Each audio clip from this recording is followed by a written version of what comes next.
Well, today was going to be a pretty simple day. Weren't really going to work on the car. We were going to put the steering wheel on straight. I worked on the camera mount back behind the driver's seat a little bit. Got it all mounted up there because we were just going to take a ride today. You know, go out for like an hour and drive through the countryside. And when we went to go, it went very hard into reverse. I backed out of the garage and then went to put it into first, and it wouldn't go. It would not go into first. So I pumped on the clutch a few times and it still wouldn't go into first. So I tried second. It went into second barely with a bunch of noise. And I drove around the house, stopped out in front of the house, tried to put it in first, and it would not go, not even slightly rolling. So I got it into second again and finished driving around the house and right back into the garage. That was our short shakedown trip this morning. Turns out our clutch is kind of not working that well. I figured maybe some air got in it, so I bled it out real good. Tried it again, same thing, bled it out again real good, and same thing.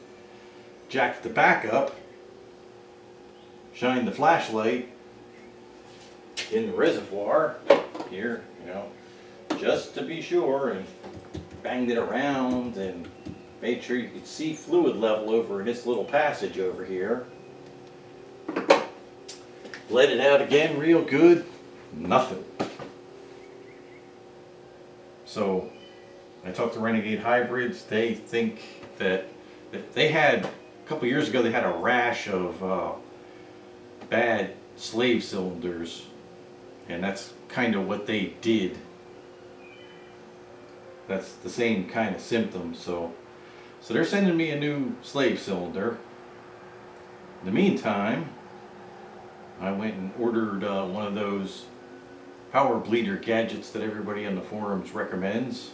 You know, did a bunch of research on how to bleed the clutch. I mean, I'm pretty sure I know how to bleed the clutch. I've had a lot of these cars. Bled a lot of clutches. Not really much of a trouble. One of the big problems is remembering to be sure you have fluid in that part of the reservoir, because this one little section here is for the clutch. This is for the front brakes, that's for the rear brakes. This little bit over here is for the clutch.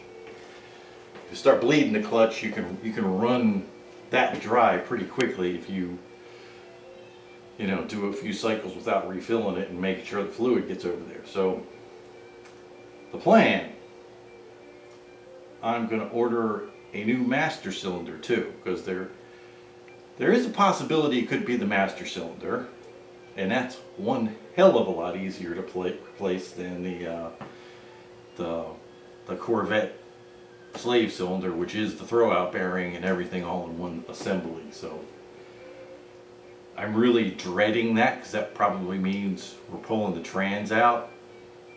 The guys at Renegade Hybrids say you might be able to do it by just undoing the trans mounts, dropping it down, and pushing it back as far as it'll go. I'm fairly sure that won't work, but we're going to try it anyway if it comes to that. But the first thing we're going to do is replace the master cylinder and use the fancy power bleeder and make sure all the air is out of the system. Then we'll try it again. Then if that doesn't work, then we're replacing the slave cylinder, which is a big job. I mean, it won't be done this week, that's for sure. Probably won't even be done next week. So yeah, that's about it. No more rides today. Oh well. These things happen. We'll get it fixed, and we'll be back on the road.